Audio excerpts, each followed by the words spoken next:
Morning everyone, welcome to NHS Direct Trust Board on the 26th of November. It's lovely to see everybody. We were all in place before the board meeting was due to start, which is fantastic.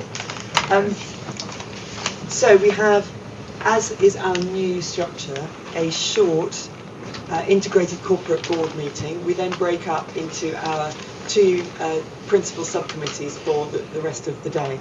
So this will be a snappy board meeting. Anyone who's watching us online, please take the time to complete the feedback form. We have apologies for absence from Keith Gate, who's still not very well, but he's ably represented by the combination of Jackie and Jill. Welcome to both of you. Thank you. Neither of you strangers to our board, so that's great. I have had no declarations of interest in relation to this agenda. Happy to take any now or later on. No, good.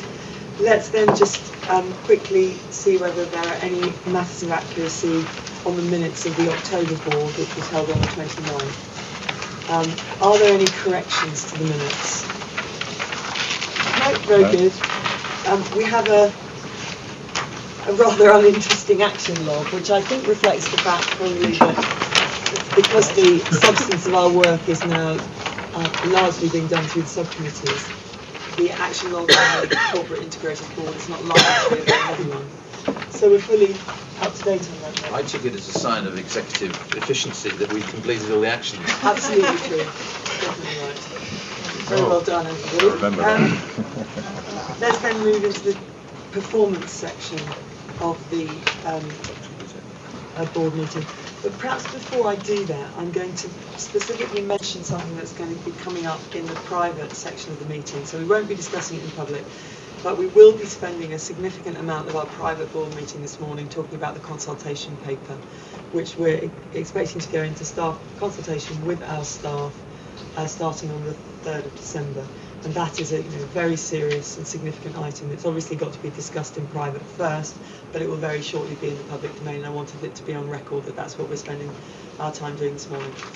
Okay, let's go into the performance section of the agenda. Very, very quickly, my report, I've just highlighted the fact that we will be undertaking open forums, kind of three showings a day, morning, noon and night, as it were, and across the Monday through Sunday at most of our sites, with arrangements for staff who work on other sites to travel in for those, and also with the offer to staff who are off duty that we will pay them to come in to those meetings on their days off.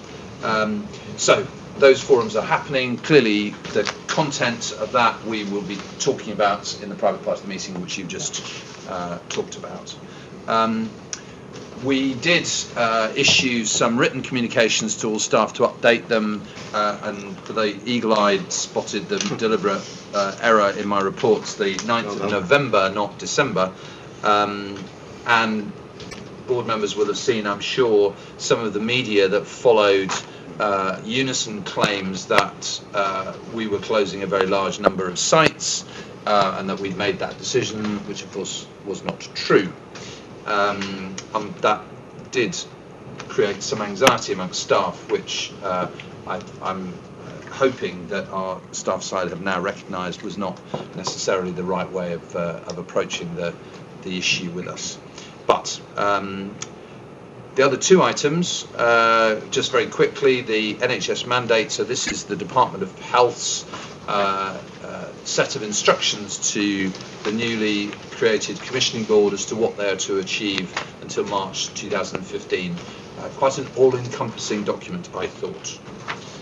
And then finally, in fact, Joanne, I think, spotted this item as a set of standards upcoming for board members, and thought it was a good idea to give you early sight of these, so they're just there for information. Yes, I have to say that they were actually brought to my attention by David Ford, so it wasn't me, but they are important. This is the Council for the Healthcare Regulatory Excellence, which has recognised that isn't the snappiest title ever, and is renaming itself and is producing these standards, which are, I think, going to be important in the light of the Francis report, which we're expecting early next year. I wanted to give everybody a chance to have a look at it. So thank you for putting them in your report, Nick. So, Okay, any questions to Nick on his Chief Executive's report? No, well, carrying on within the performance section of the agenda, we've got our standard performance package, which is interesting this month, always interesting, but particularly interesting this month. Trevor, would you like to introduce it? Yes, certainly, Chair. Brief headlines from the month. Overall call volumes remained below planned levels. Our performance has remained relatively stable, with just a marginal deterioration from September. That position is becoming increasingly challenging through pathways training and the impact of that on our staffing levels. But I'm pleased to report that our patient satisfaction levels remain strong. Thanks very much, Trevor. Can we take any questions or comments on operational performance? I'm going to take Tim and then Trevor. I was looking at the chart B14 on core roster efficiency. Clearly we've done really well from the changes we made in March, because we're operating at a much higher level, but we're not quite at target. And I wondered whether, not now, I don't want to deflect this now, but what can we do to close that gap? Question. Is there something we can do to close the gap? And I think the board might be quite interested in that. Roster efficiency. I think that would be a good thing. It's probably not the right time to discuss that partly because Keith's not here. Yeah. So we note the fact that improvements are tremendously better, and all of that pain that our staff had to go through has had a demonstrable impact. But we're not quite where we expected, Tim, as you say. So we'll have a look at that. So there will be an action. Yep, we'll report back on that next time. Trevor? Mine was just a general observation about how high our performance has been yet again. It was last month, this month it is. And for an organisation undergoing such very significant change, I think we should congratulate all staff in the organisation for doing this. The performance is excellent considering where the organisation is.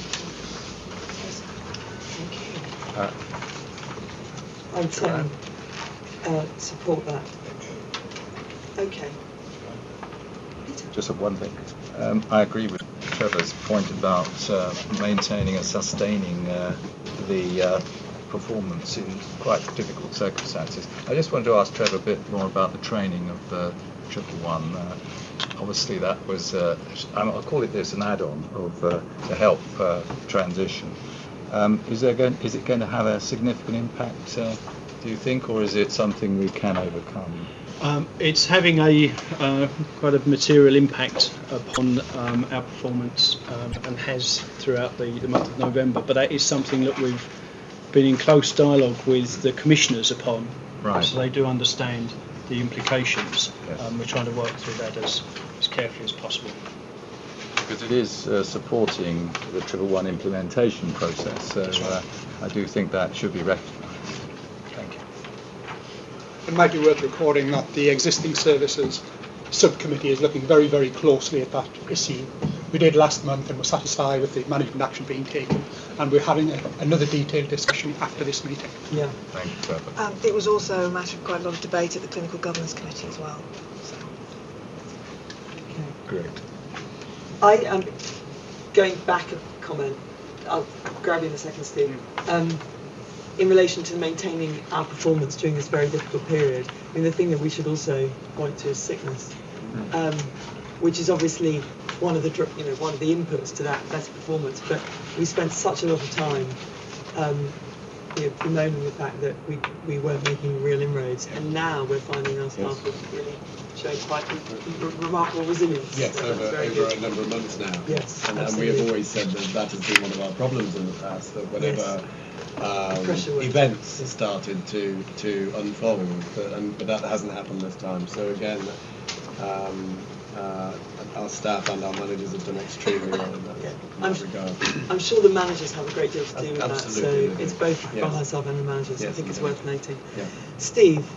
Well, you've actually commented on what I was going to comment on. Just a slight extra question, and that is, it mentions here about to provide more accurate information. Is there any indication that any of this great result is due to more accurate data collection?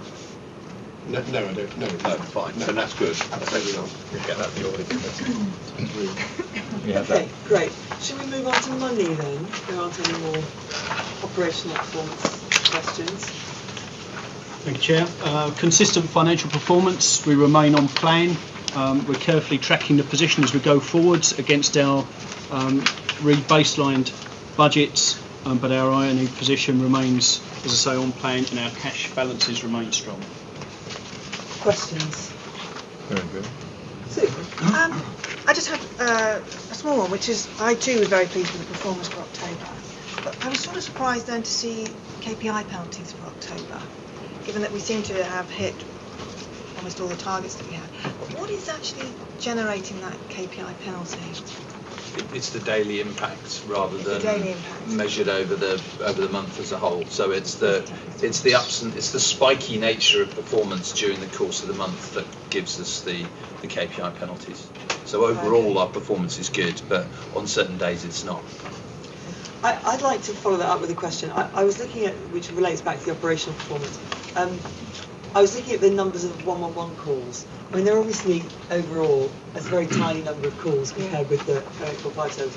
I was wondering whether we have any sense yet about whether 111 call volumes are more volatile than 0845, and whether that's likely to be a pattern of the business going forward, or whether we think it'll just level out. My view is they're no more volatile at this stage. I think the difference with 111 and 0845 will be when the service is national and people are really able to market it, which they will take full advantage of. So I think, for us, that's why it will be, and we're getting this written into contracts, is that, there will be a open discussion about marketing plans, when that's likely to happen, and using our experience of the impact of marketing to know what that impact potentially might be on volumes. But there's been very limited marketing. So. Okay. Thank you. Anything else? No? All right. Thank you, Trevor. It's great that money is not something we're having to, at this board level, worry about tremendously. So it's very reassuring. We can move on to governance and compliance. Sarah, the Corporate Risk Register. Thank you. I'm very happy to report back to the board that the Trust has achieved an internal audit opinion of substantial assurance, and that's following their review of the Board Assurance Framework and the risk management processes, which is good news. The Corporate Risk Register has been reviewed and updated, and I'm also pleased to report that there are no red risks on the public section of the register, and I'm happy to take any questions. Are there any questions to Sarah on the Public Risk Register? No. Or the Board Assurance Framework, in fact? Tim? I was just curious about the date of the Board Assurance Framework, 30th of June, and wonder why that is as it is. That's because... That's when... usually it is an annual framework, but we are continuing on to the 30th of June, and our framework is being reflected because of the contingency we're providing. But we do continually assess the framework on a bi-monthly basis and amend the principal objectives if they alter. Okay.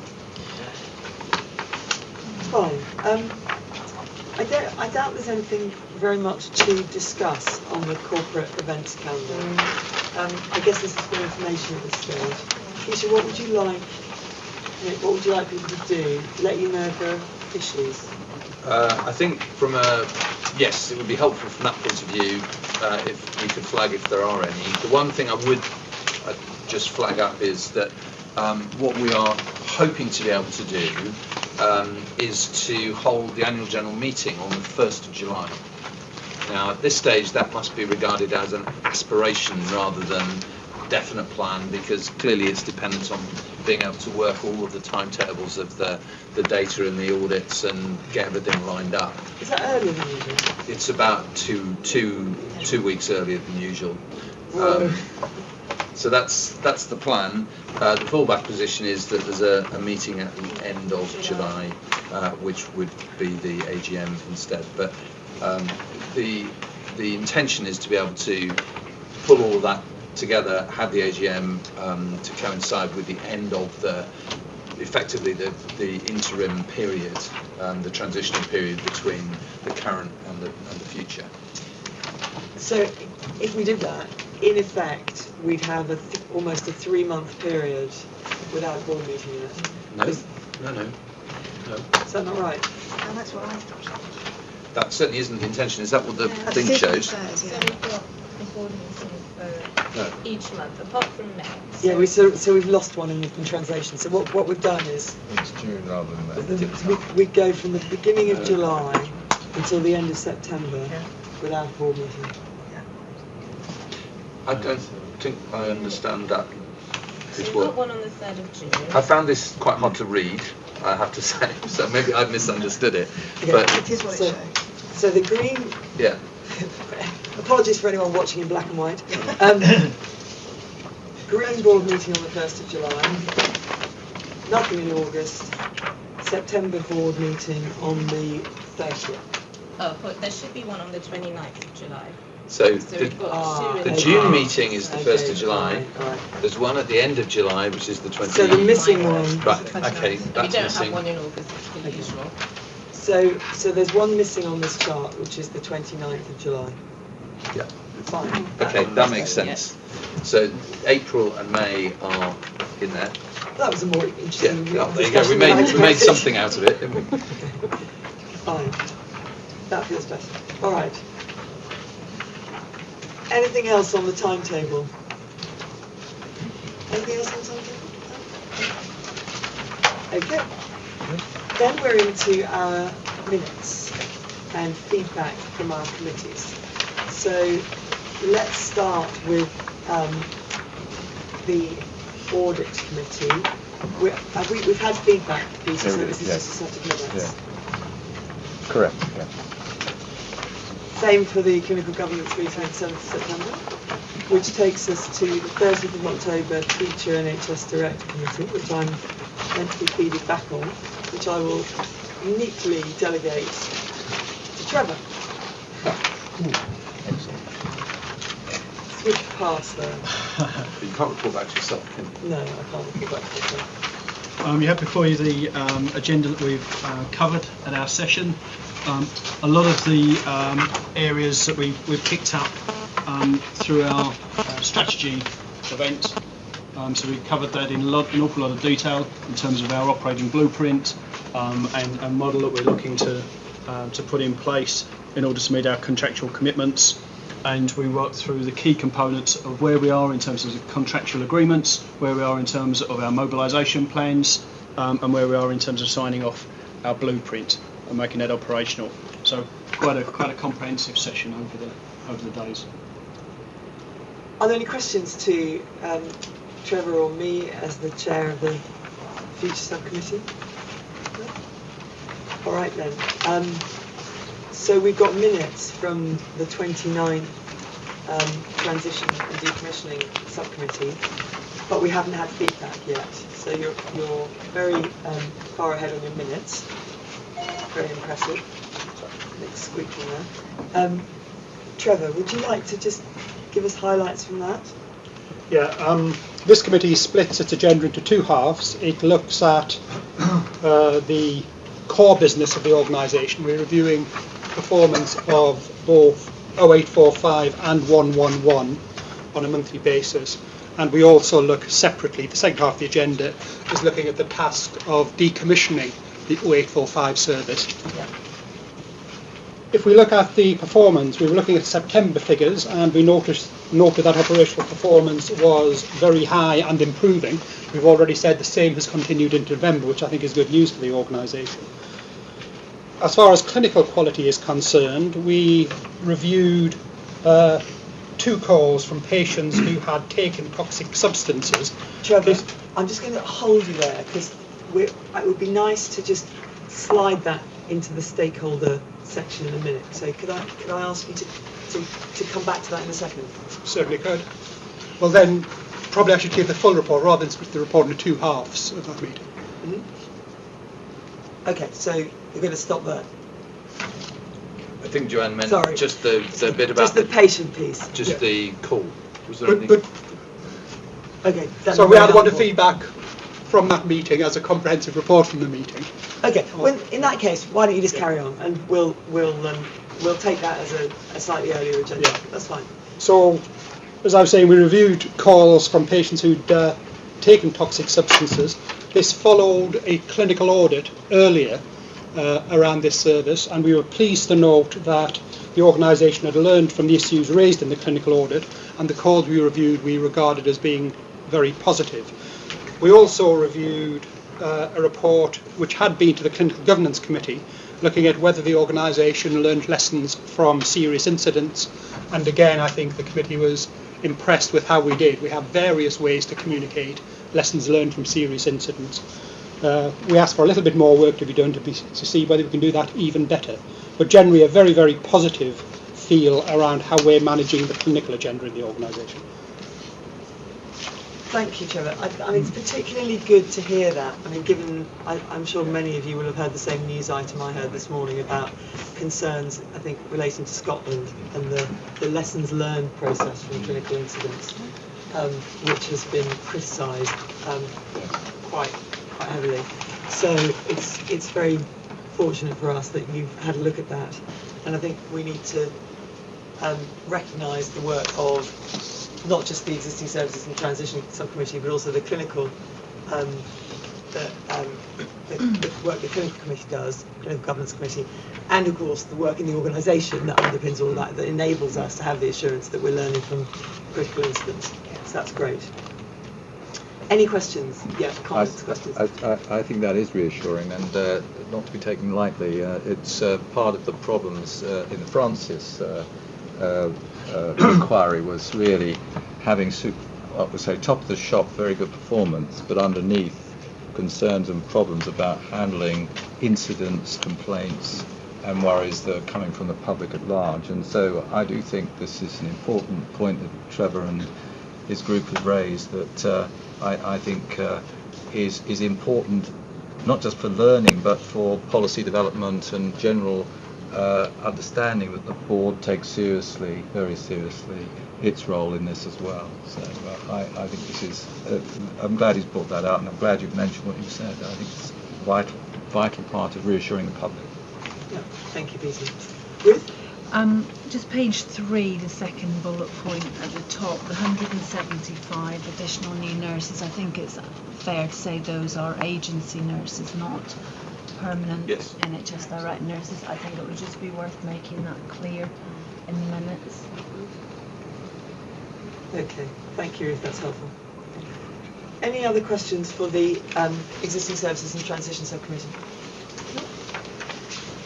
All right then. So we've had feedback on the toxic substance calls, which was our agenda item 11.1. So we have an opportunity, so maybe it's just worth just taking a step back and reflecting on the conversation we had last time round about whether we would be discussing patient experiences and calls at the level of the integrated corporate board or at the subcommittee level. And I think there were two factors pulling us in opposite directions. One was we want it to be very visible the focus and the importance that the board gives at its highest level to patient experience and safety. On the other hand, we felt that the subcommittees provided perhaps a more appropriate forum to look in detail at calls and experience of people on existing calls, or existing services, and on 111 services, and it would be a good thing. One of the advantages of that was that it would provide us with the capacity to do double the number of calls and double the number of conversations on a monthly basis. So on balance, after a few discussions, what we've decided to do is to have the detailed call reviews done in the subcommittees, but have each subcommittee report back at the integrated board level, as Trevor's just done, so that we can reflect on broader lessons learned. And that's what we're going to try that, and we're going to see how it works. So this month, the future NHS Direct Committee is listening to the same toxic substances questions that the existing services and transition committee listened to last time because they happened to be 111 calls, and the existing services committee has a brand new bunch of calls to listen to, which you will be reporting back on next month. I hope I got that right. You did, yeah. Good, okay, that's great. However, one of the things that we thought it would be worth talking about at the integrated level was engagement visits to sites and discussions with staff. So if anybody has anything to report on that, visits or the conversations they want to do now, here is the opportunity. There's obviously going to be a massive emphasis on going out and talking to staff over the next few weeks, so it's probably not surprising if it's gone a bit quiet now. Yeah. Okay, fine. So coming to the end of our public agenda, is there any other business? I haven't been notified of anything yet. No, nothing to say then.